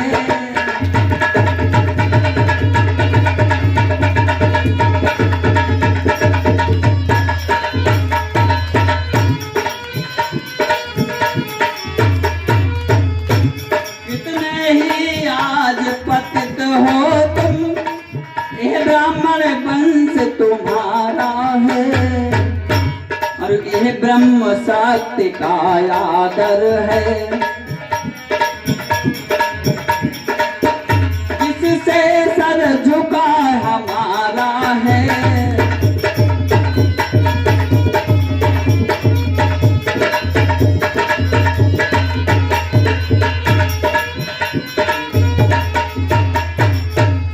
बोलो सीताराम, बोलो सीताराम, प्रेम से बोलो सीताराम।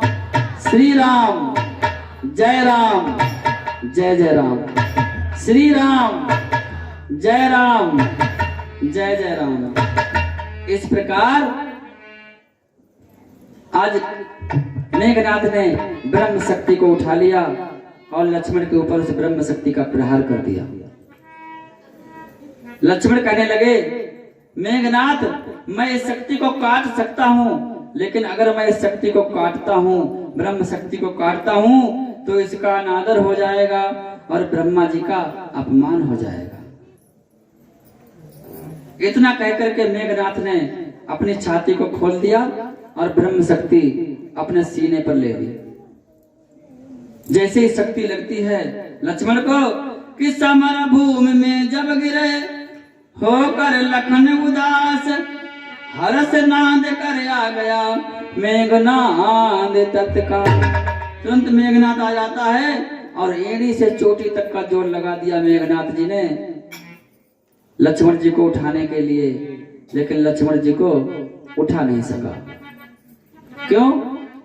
लिखा है कि मेघनाथ समकोट सत योधा रहे उठाए, जगदाधार अनंत सो उठाई न चला लजाए। मेघनाथ के समान उसकी सेना में जितने भी योद्धा थे वो सभी लक्ष्मण जी को उठा रहे थे। इतने योद्धा कैसे लग गए लक्ष्मण जी में? क्यों? लक्ष्मण जी जो हैं वो अनंत भगवान हैं, शेष भगवान हैं। और जैसे ही लक्ष्मण जी गिरे हैं, लक्ष्मण जी ने अपना विस्तार बढ़ा दिया। पूरे मैदान में, युद्ध मैदान में जो जहां देखता है उसको वही लक्ष्मण जी दिखाई देते हैं और वो वहीं पे उठाने लगता है। इस प्रकार मेघनाथ समकोट सत योधा रहे उठाए, लेकिन किसी से उठे नहीं। उसी समय हनुमान जी आ जाते हैं और हनुमान जी ने आकर के लक्ष्मण जी को उठाया और ले जाकर के भगवान प्रभु श्री राम के पास लिटा देते हैं। भगवान प्रभु श्री राम ने लक्ष्मण को देखा, शक्ति लगी हुई है, विलाप करने लगे कि जब लखन नहीं तब राम कहाँ, जब लखन नहीं तब राम कहाँ, जब राम नहीं तो सिया कहाँ।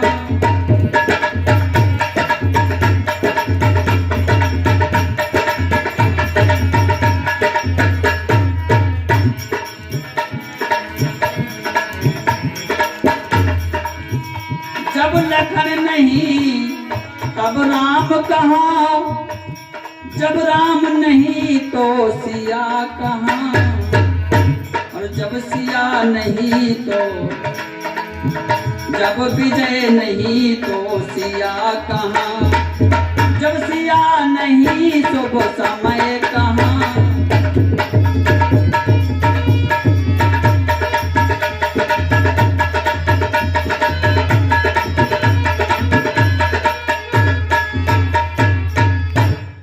इधर भगवान प्रभु श्री राम विलाप कर रहे हैं।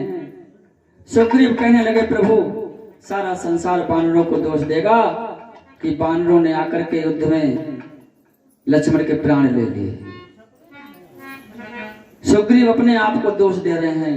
तभी विभीषण कहने लगे कि कहा विभीषण ने तभी रोको हाहाकार, अंत समय तक भी चतुर करते हैं उपचार।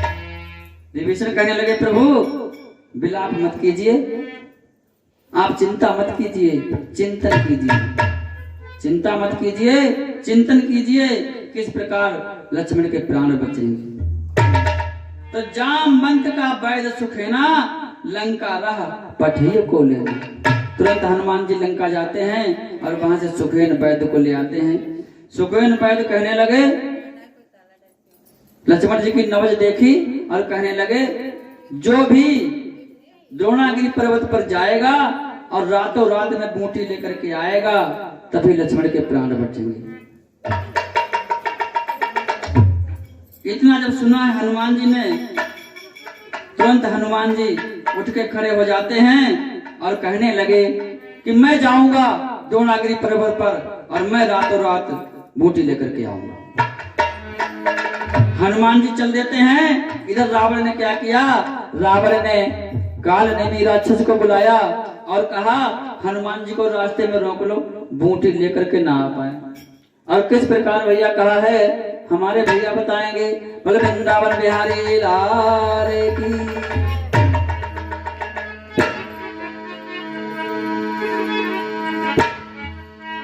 बोलो शंकर भगवान की।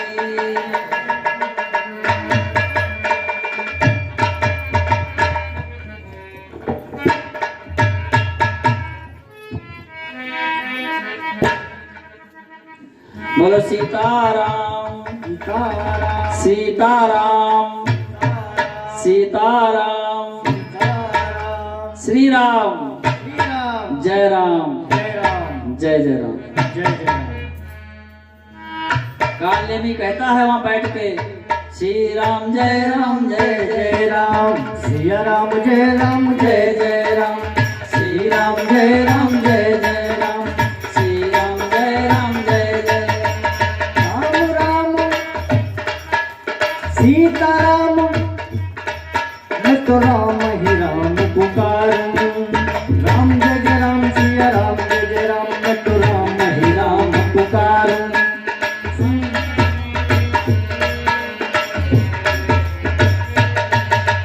श्री राम जय राम जय राम जय राम जय राम जय राम जय राम, मैं तो राम ही राम पुकारूं। राम जय जय राम राम जय जय राम सिया राम जय जय राम जय जय राम जय जय राम।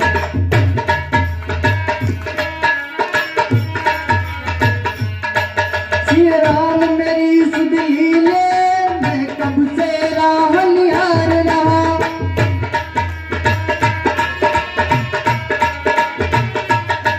श्री राम ने मेरी सुध लीली, मैं कब से राह निहारूं, कब से राह निहारूं। बटेऊ जाने वाले राम प्रभु के मत वाले, तू राम नाम रस पेले, मन की प्यास बुझा ले। तू राम नाम, तू राम नाम रस पी ले, तन मन की प्यास बुझा ले। जग के दारा में पड़ा है तू राम राम राम,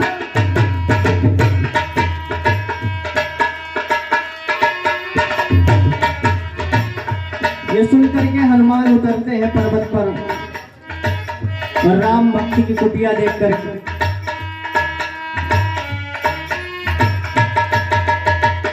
सीताराम सीताराम सीताराम कहिए जाही विधि राखे राम जाही विधि रहिए सीताराम सीताराम सीताराम कहिए विधि राखे राम जाही विधि रहिए।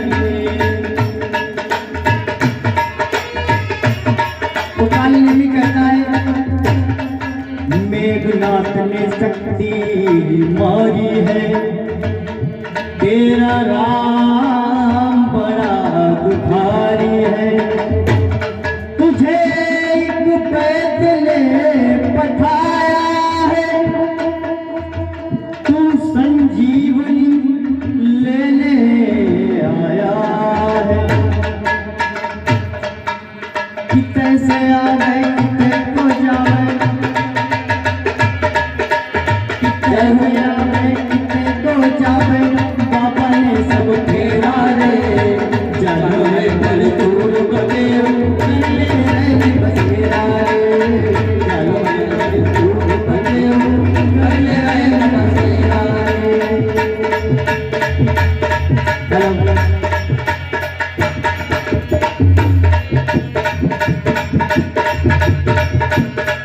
बसेरा नहीं नहीं नहीं प्रभु राम काज में बसेरा नहीं होता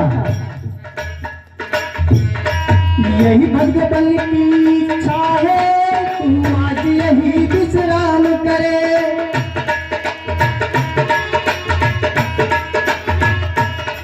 तू क्यों चिंता करता है जो करना है सो राम करे जो करना है सो राम करे जानो है राम लगन के जीवन में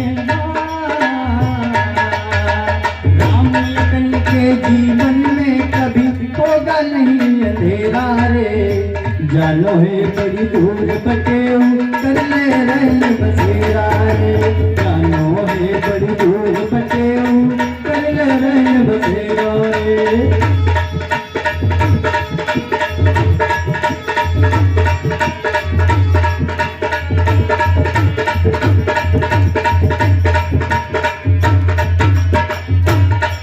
तुझे भूख प्यास ना लागे मैं ऐसा मंत्र बता दूंगा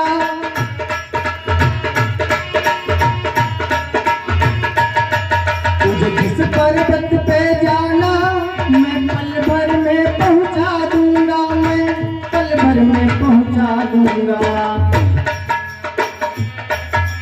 स्नान ध्यान करके तू आ जा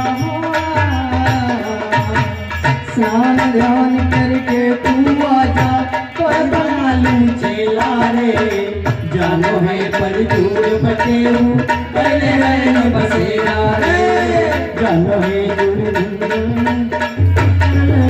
बसेरा रे जानो है पर दूर बटे पहले रहने बसेरा रे जानो है पर दूर बटे पहले रहने बसेरा रे। श्यावर रामचंद्र भगवान की जय बोलो वृंदावन बिहारी लाल की। इस प्रकार हनुमान जी वहां एक मकड़ी का वध करते हैं और उसको मारकर काल लेने का वध करते हैं और द्रोणागिरी पर्वत पर जाकर के वहां से जब बूटी नहीं पहचान पाई तो हनुमान जी ने क्या किया पर्वत उठा लिया कि चलो पूरा मेडिकल ही ले चलो कहाँ ढूंढोगे इसमें दवाई कैंसर की कहाँ है इसलिए पूरा मेडिकल ही उठा लिया पूरा पर्वत ही उठा लिया और लेकर के चल देते हैं। रास्ते में भरत जी ने बाण मारा भरत जी से मुलाकात होती है और उसके उपरांत उस पर्वत को लेकर के आ जाते हैं कहाँ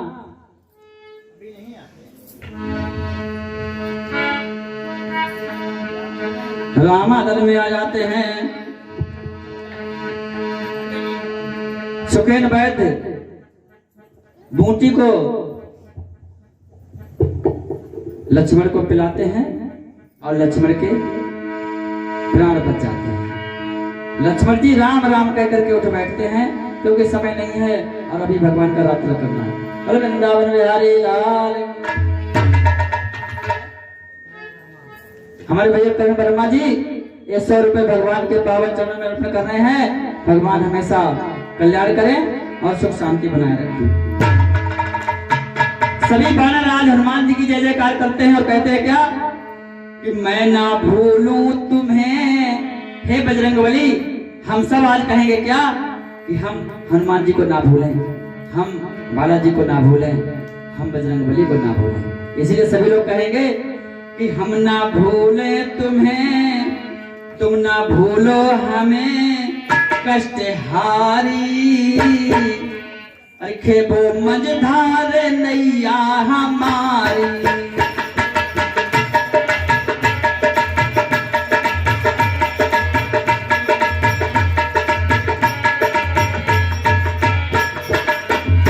मैं ना भूलूं तुम्हें, तुम ना भूलो हमें कष्ट हारी। वो मझधार नैया हमारी।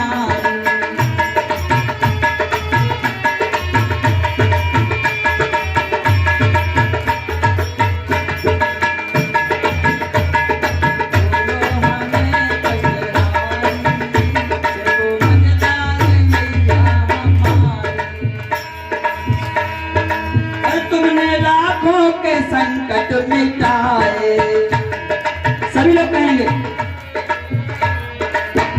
तुमने लाखों के संकट मिटाए, भूत चरणों में अपने बिठाए।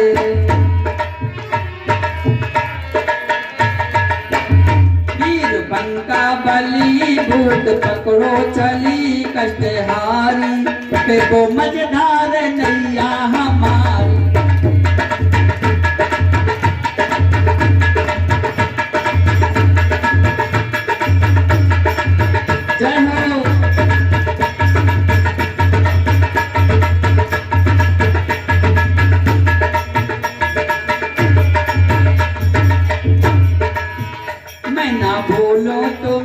तुम ना भूलो हमें कष्ट हारी।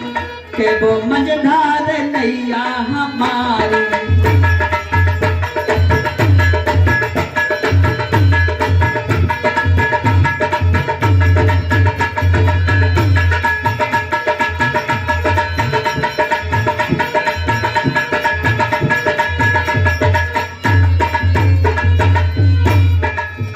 और शक्ति लक्ष्मण के उर में समाई। कर पे द्रोणागिरी को उठाई। बूटी लाए अमर प्राण जाए उबर जय उचारी। के वो मझधार नैया हमारी।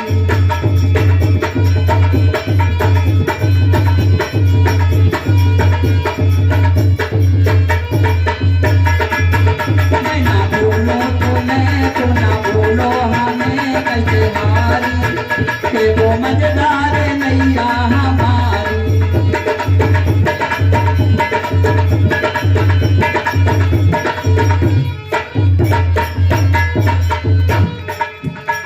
आज दुनिया में गुण छा रहा है। भक्तगण प्रेम से गा रहा है। दूर संकट करो कष्ट सबके हरो जय उचारी। के वो मझधार नैया हमारी।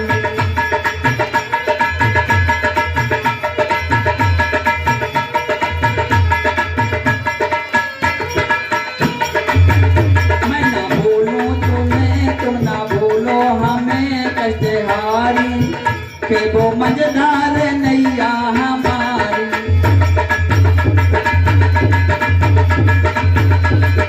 जय हो।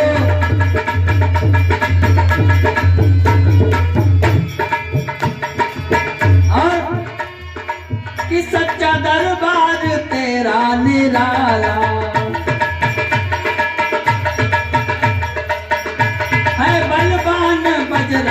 बाला।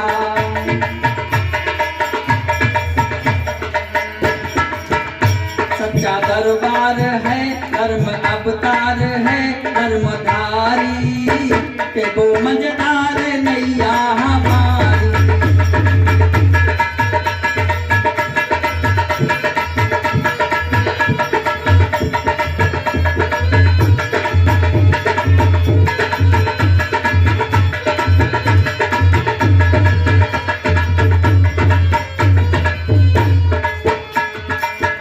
और भक्त तेरे सब हैं पुजारी,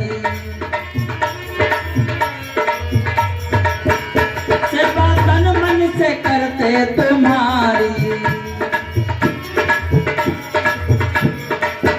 प्यारा बजरंग है, भक्ति का रंग है, भजधारी के वो मजेदार नैया हमारी। जय हो।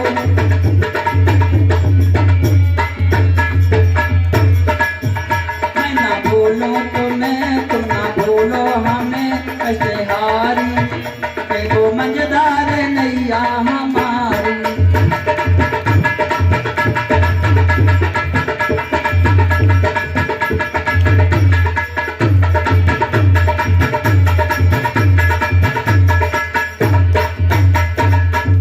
बोलो श्री रामचंद्र भगवान की, बोलो वृंदावन बिहारी लाल की। आज सभी वानर हनुमान जी की जय जयकार करते हैं। और मेघनाथ ने जब जाना कि लक्ष्मण जीवित हो गए हैं, बहुत घबरा जाता है। आज रावण ने कुंभकर्ण को जगाया। क्या किया? रावण ने जब कुंभकर्ण को जगाया और कुंभकर्ण रावण से पूछने लगा क्यों मुझे जगाया। जब कुंभकर्ण को पता चला तो रावण कहने लगा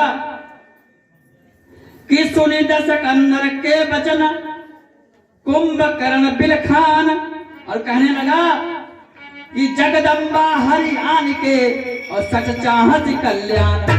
अरे दुष्ट, रावण से बोला कुंभकर्ण, अरे दुष्ट, साक्षात जगदम्बा को, मैया सीता को वो साक्षात जगदम्बा है और उनको हर के ले आया और अपना कल्याण चाहता है।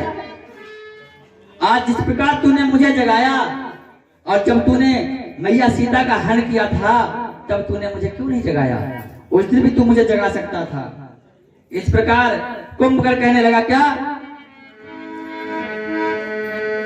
अरे क्यों गई वहां पर सूर्पनखा? अरे सूर्पनखा वहां पर गई ही क्यों गई थी? तूने अपनी बहन को क्यों नहीं डांटा? क्यों गई वहां पर? भैया श्री राहुल वर्मा और भैया कर्ण वर्मा, ये दोनों लोग 250-250 रुपए यानी 500 रुपए भगवान के पावन चरणों में अर्पण कर रहे हैं। भगवान हमेशा सुख शांति बनाए रखें और कल्याण करें। बोलो वृंदावन बिहारी लाल की। कुंभकर्ण कहने लगा रावण से, तूने अपनी बहन को नहीं डांटा, और क्यों गई वहां पर सूर्पनखा? और क्या काम भला था जाने का?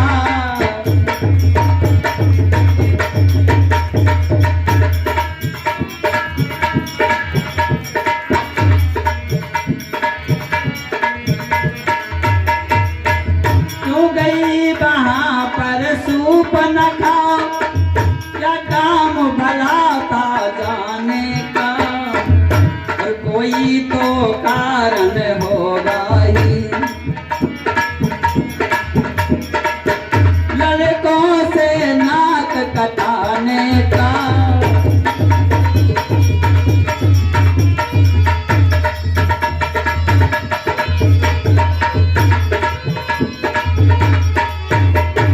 और कुंभकर्ण कहने लगा भैया अब क्या चाहते हो? इस बेमतलब के झगड़े में अब लंका की सत्यानाशी समझो। और ये भैया अब अपनी तिथियां क्या गिनते हो? अब अपनी तिथियां क्या गिनते हो? अब अपनी भी पूर्णमासी समझो। ये पूर्णमासी आ गई है, हैं? कल से चंद्रमा दिखाई नहीं देगा। रावण को बहुत समझाया कुंभकर्ण ने। जब रावण नहीं माना तो कुंभकर्ण युद्ध के लिए चल देता है और भगवान प्रभु श्री राम के हाथों मर करके भवसागर पार हो जाता है।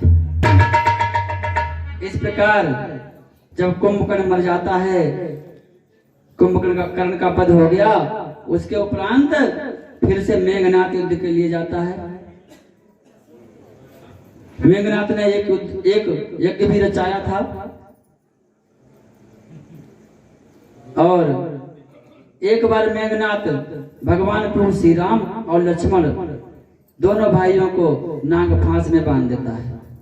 गरुड़ जी आते हैं, नाग फांस से मुक्ति दिलाते हैं। उसके उपरांत मेघनाथ का वध होता है और मेघनाथ के वध के उपरांत जब कोई नहीं बचा तब रावण स्वयं वध के लिए आया। जब रावण स्वयं युद्ध के लिए आता है, भगवान प्रभु श्री राम और रावण का महाभयंकर युद्ध हुआ। अंत में भगवान प्रभु श्री राम ने 31 बाण मारे उसको। रावण क्यों नहीं मर रहा था? भगवान राम रावण को क्यों नहीं मार रहे थे? क्यों? क्योंकि रावण के हृदय में मैया सीता का वास था। रावण एक क्षण के लिए भी माता सीता को बोलता नहीं था, अपने हृदय में माता सीता को बसा के रखता था। भगवान प्रभु श्री राम इसीलिए रावण को नहीं मार रहे हैं कि अगर मैं रावण के हृदय में बाण मारूंगा तो रावण के हृदय में सीता का वास है, वो बाण सीता को लगेगा और सीता के हृदय में हमारा वास है। जब बाण सीता को लगेगा तो बाण सीता को नहीं, बाण मुझे लगेगा और जैसे ही बाण मुझे लगेगा तो मेरे अंदर 3 लोक 14 भुवन का वास है, तो 3 लोक 14 भुवन समाप्त हो जाएंगे। इसलिए भगवान प्रभु श्री राम ने बार बार रावण के सरों को काटा है। जब सीता का ध्यान भंग हो जाता है, उसके हृदय से निकल जाता है, उसके उपरांत भगवान प्रभु श्री राम उसका वध कर देते हैं। रावण का वध हो गया, विभीषण को लंका का राजा बना दिया गया। समय है नहीं और कथा समाप्त करनी है। कथा का समापन है आज और हमारे भैया एक सुंदर सा भजन सुनाएंगे और उसके बाद में भगवान का रात तिलक होगा। और यहाँ पर हमारे भैया वर्मा जी ने जो एक टाफियां दी है ना बच्चों के लिए, भगवान के रात तिलक में टाफियां बांटी जाएंगी, लॉलीपॉप, और जो ये खिलौने दिए हैं ये बच्चों को खिलौने दिए जाएंगे और उसके बाद में कथा का समापन होगा। और कल यहाँ पर एक हवन होगा और पूजा चढ़ेगी और इसके बाद में कन्या भोज होगा और फिर आप लोग अपने घर और पंडित जी अपने घर। बोल वृंदावन बिहारी लाल की।